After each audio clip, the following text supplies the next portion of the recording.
Ngayong episode ay panibagong adventure na naman. Tara, samahan nyo kaming libutin ang mga iba't ibang lugar dito sa Bicol Region. At may pupuntahan din tayong isang private island. Kasabay nito ang mga bagong pagsubok habang naglalakbay. Welcome back sa ating channel. Dito natin simulan ang panibagong episode. Ito ang kaganapan. Ang nangyari, paalis na kami, may pupunta kami yung falls. Tapos si J-Bry ay nabalahaw. Nakalayo na kami dun sa campsite na pinanggalingan namin. Ngayon, hinihila ni RM, ni K-Camp PH. Kaso hindi na mahila kasi lubog na yung ranger ni J-Bry. Sa harap ba? Iaabante mo na lang o ilikod muna? Para sa harap na nangyari bro. Harap na lang? O sige. Pukain ko dito sa ano. Lubog na eh. Okay na, all goods. Nahila ni Nakbay.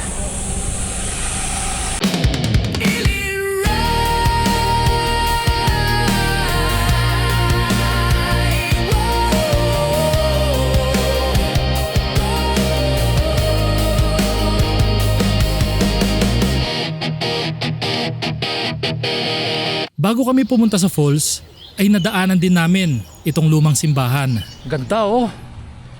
Tinayo ito nung 1600 pa daw. Ito ang St. Michael the Archangel Parish Church. Dito yan sa Solnopan, Caramoan, Camarines Sur. Mahigit 400 years old na pala to at nagsimula pa noong panahon ng mga Kastila. Yung mga... Naikoposes ko. Sorry po. Yung mga tiga dito meron silang kasabihan na kapag bago simbahan yung pinupuntahan nyo, katok lang tayo ng 3 beses. Ang unang simbahan na raw dito ay gawa lang sa kahoy, nipa at kawayan. Bago naging bato, pagkalipas ng maraming taon. Napapaisip lang ako kung ilang bagyo na kaya at giyera ang pinagdaanan nito. Pero nakatayo pa rin hanggang ngayon. Sobrang luma na, biruin mo 1600. Ngayon sa mga nanonood nga pala, ginagala ko lang kayo sa lahat ng pinupuntahan namin dito sa Bicol Region. Ang sunod na pupuntahan nga namin ay yung falls. Sana po samahan nyo kami sa aming gagawing paggagala sa buong Pilipinas. At sana po ma-entertain kayo at sana maramdaman nyo na parang kasama kayo sa aming mga adventure. Ito naman ang pangalawang destinasyon namin dito sa Camarines Sur, ang Adyangao Falls. Okay, touchdown. Nandito na kami sa pababa ng falls. Adyangao Bridge. Adyangao. Nandito kami sa Adyangao. Siyempre kasama natin si Bossy. Let's go! Ito ay nasa gilid lang ng tulay at hindi mo akalain na meron pala dito magandang lugar. Ito yung ating second stop. Ayun! May tubig kaya na baksak. Nakatago ito sa gitna ng kagubatan at kailangan palakarin bago marating. Lalakad kami siguro mga siguro mga 5 minutes na lakaran lang hanggang dun. Mainit po? Mainit. Oh, lamig!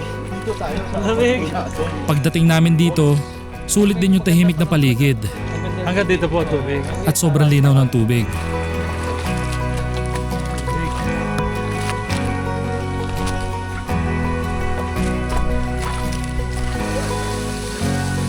Ganda ng falls. Baba tayo, lapit tayo doon sa may falls. Tara, sama kayo sa aming. Gusto ko sana pumunta doon boss kaso daw marang lumangoy eh. May hawakan lang doon. Pero pag naka-standby ako dito sa lugar namin Pilibos. Hanggang saan po? Ayan, dito mababaw lang. Usog na lang, isang ito na. Lumog na kagad. Lubog na kagad.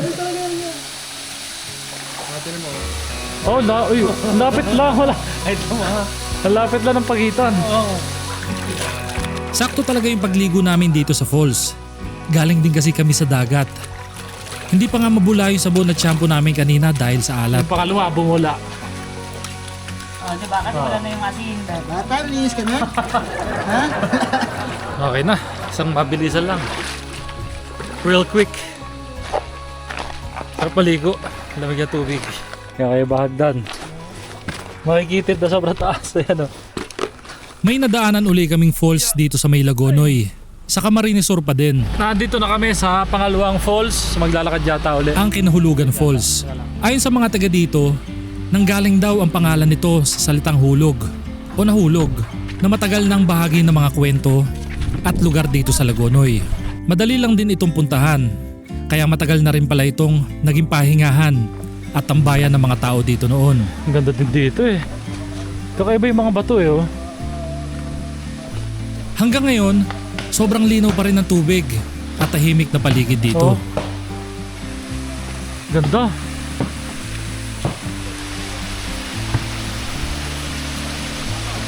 Tawagan mo.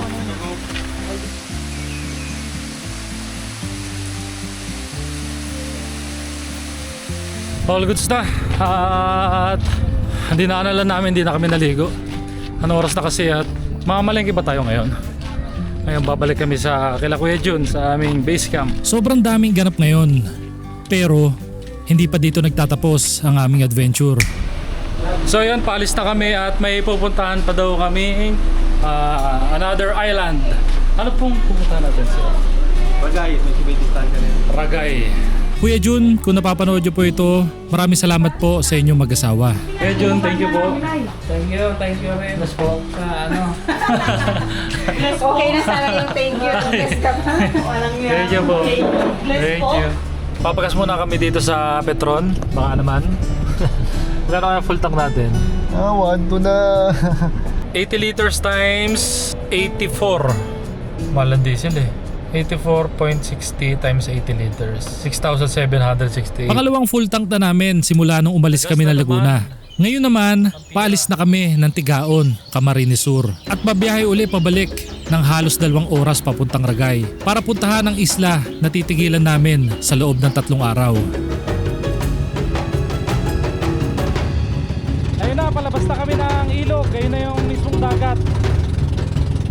Lapit na kami. Let's go!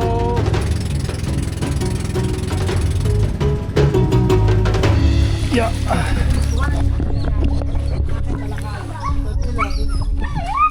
Ayun na doon. Yeah. Okay na. Nandito na kami sa isla. Ngayon ang gagawin namin dito ay magkakam kami siguro for 3 days 2 nights. Dala namin yung mga sarili namin mga tent. Hanap na lang kami ng spot mamaya. Try natin ikutin itong maliit na isla. Ito ka pala yung ating kasama, si Kuya Regin. Ragel. Ragel. Taga Sorsogon. Sorsogon. Malinaw din yung tubig. Malinaw din ang unti.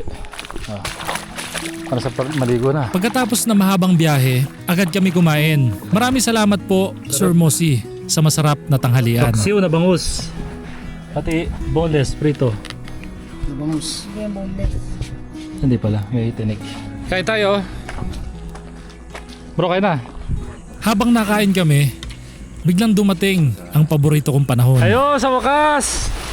Hinihintay natin ulan. Nakakamiss, maligo sa ulan.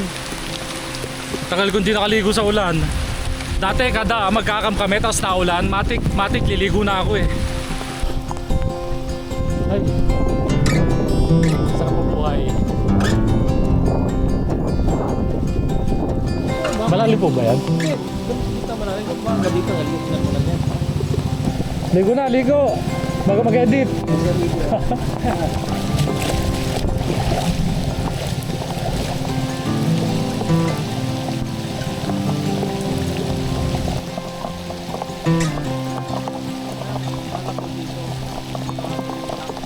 Mainit-init ang tubig.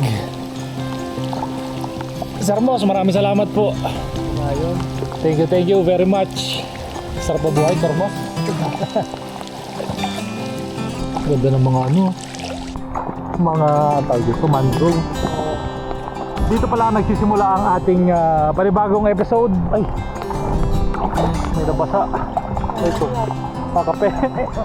May nabasa kape. Ayun, babalik tayo. Marami pa kayong abangan at marami pa kami pupuntahan ng mga gandang lugar. Ipapakita namin sa inyo, hindi lang ganda ng lugar, pati lahat ng ma-experience namin. Kaya sumama kayo sa amin na maging magala kami, gagala natin lahat. Sumama sa ili. Let's go! Let's go!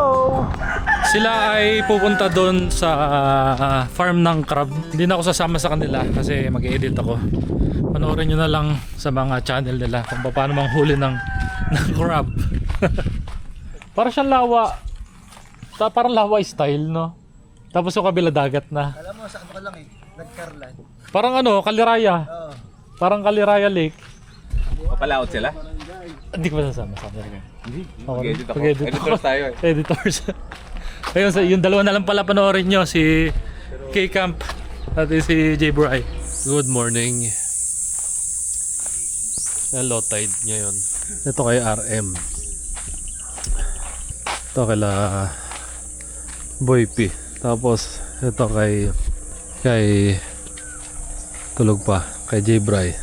Bro, morning. Morning. Morning. Masa tulog? Okay naman. Saan ka tulog? Doon sa upuan sa gilid. Ayos naman. Okay naman, all goods. Hindi na ako nakapag-tent eh. Pagod, nag-edit ako. Tama-tama lang yung bagong tagline ngayon. Ginawa ni Kikam. Hmm. Kahit ano. G.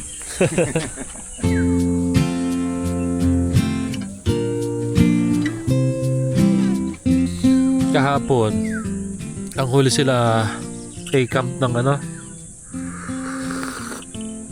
ng alamasag, ng karab. Naglagay sila ng trap doon sa bandang gitna, pati dito sa gilid. May nahuli sila kaso isa lang. Hinarvest nila nung gabi. Ewan ko lang ngayon, yung mga trap na nilagay nila, baka marami na huli. Ngayon, pakita ko sa inyo yung taas kasi itong isla ay merong taas. Akitin natin. Dito sana kami magtatayo ng tent. Kaso, mukhang negative. Kasi sobrang taas na ng mga damo. Matataas na damo. Sayang, maganda sana mag-spot sa tuktok ng isla. Matataas ang damo. Hindi pwede makapag-tent dito. 4 kami. Yan. Ito yung taas ng isla. Maganda sana dito kung mababa yung mga damo. Wala, hindi kami makapag-tent dito. Hindi na ako nakapag-tent kagabi sa sobrang antok. Gawa ng pilit yung tinatapos yung ating unang episode dito sa season 2 ng ating paglilibot sa Pilipinas. Kung napapanood nyo to, uploaded na po yung unang episode ng ating paglilibot sa Pilipinas.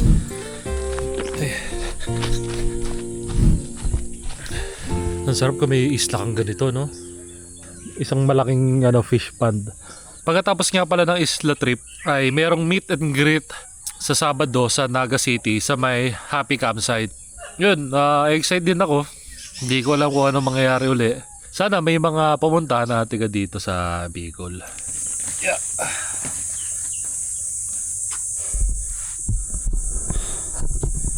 Bye-bye po, ate. Thank you. Ang next destination ay yung meet and greet sa campsite naman tayo. Makakapagtayo na rin tayo ng tent. May bad news pa na baksak ni J-Bry yung camera ni Boy P. At nabago ang plano. Maghahanap muna kami ng maggagawa ng camera ni Boy P bago kami pumunta sa campsite. Okay na, nandito na kami sa pinagmulan namin, yung pinagsakyan namin ng bangka. Nag-ayos na kami para makalis na at dadaan kami ng SM o kung anong paggawaan ng camera kasi yung camera ni Boy P ay nabasa, ayaw mag-on. So ang first mission namin ay pumunta muna sa paggawaan ng camera. Dito na kami mag-iwalay nila Sir Mosi at uwi na sila ng Manila. Kuya, maraming salamat po. Walang problema. Thank you sir. Pare, ingat. Ingat kayo Thank lagi. you po, thank you. Ingat po kayo. Ingat kayo. Nandito kami ngayon sa Naga City uli. Nagkahiwa-hiwalay kami. Gawa ng parking. Ang hirap ng parking dito. Ngayon, hanapin namin sila kung nasaan. Bunsong kapatid ko nga pala. Kuya ko nga pala. Kuya, ano ba? Halika na. Naliligaw na kami. Kuya kasi vlog ng vlog eh. Wala ka bang tawag sa kanila? Wala pa akong tawag sa mga viewers eh. Mga kaili. Mga kaili. Mga kaili. Ili. Aking ikaw ang panaginip ko. Ito yung park nila siguro. Naga Park. First time ko makarating dito, sobrang dami rin pala tao. Ngayap ng parking. First time mo rin? First time ko rin eh. First time. First time ko dito sa City. Itong bayan. Ayun, Bichara Mall. Ayun, Bichara Mall. Pupunta kami sa Bichara Mall kasi meron silang contact doon na nagagawa o naglilinis ang camera. Sana maayos. Sana maayos. Ano, maayos. Sino may kagagawa? Kaya nasira yung Na-aksidente po ang camera ni Kuya Boy. At kasalanan ko yun. Dadanggel na yan eh. Hindi naman sinasadya. Dadanggel ni AJ Bra. At ito, choco butternut. Meron kayong butternut lang, hindi choco. Sige, pabila ko. Isa lang po. Hinihintay lang natin sila dito at nagkahiwa-hiwalay nga kami. Thank you.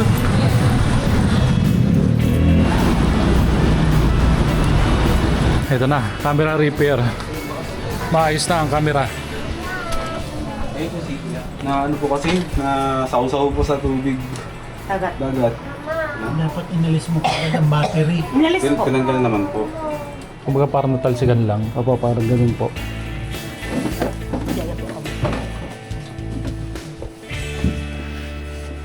Ngayon, pabalik na kaming parking, naghiwalay-hiwalay uli kami. Magkikita-kita na lang kami dun sa campsite.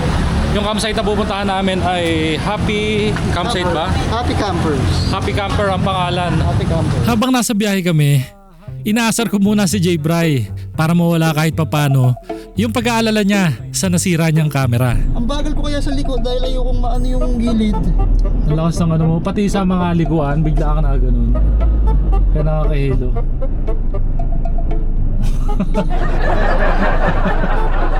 Parang bago yung takbo ng utak mo, sa akin ka mainis.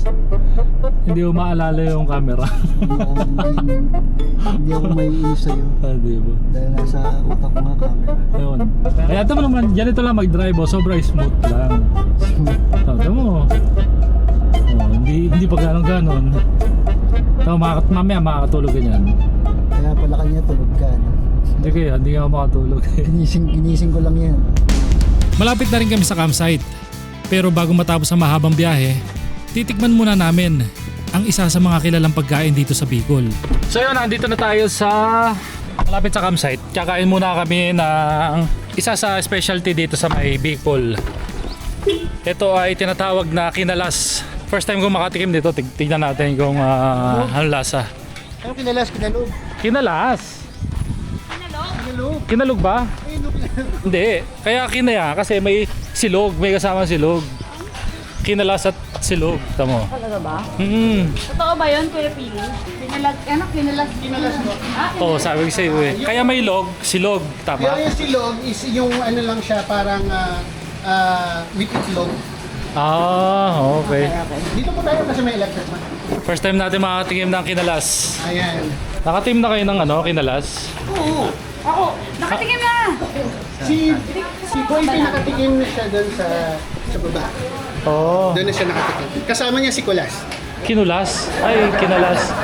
Kasama si Kalas ko na. Yung kinalas kasi is parang mami siya, pero with gravy. Yun ang pinakaiba niya. Parang gravy sauce siya. Yun. Excited na ako matikman ang kinalas. Yung kinalas po, kinalas. Ano po, kasi marami yan. May beef, may pork, may special, may ano po yung gusto. Ano po yung meron? Ayun na lang po, special po. May malapit sa sa ilalim. Salamat. Siya parang loamy. Ang sarap. Tapos may ice o dito. Sarap, creamy.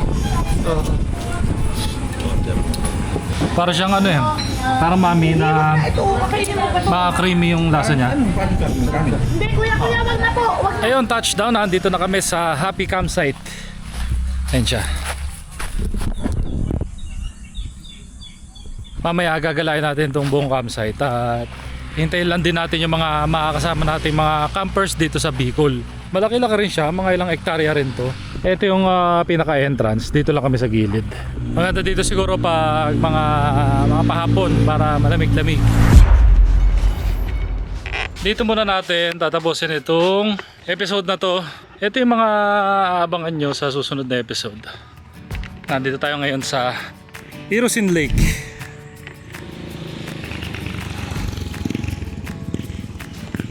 Yan, napakaganda dito. Ito yung lake. May damong green na maganda, napatag. Tapos, ang aktibong bulkan. Kita rin natin kaso nga lang, natataklo ba ng ulap ngayon. Dito kami, setup namin, tent ko, tent DJ Bry. Sila Boy P, wala umalis at may pinuntahan. Tapos si Lakbay na andun. Marami pa kayong aabangan, marami pa tayong pupuntahan. Sobrang dami pa natin gagawin episode. At maraming salamat sa mga nanood. Ngayon lang po, thank you. Peace. Ay, balot. Walang KJ no, walang KJ.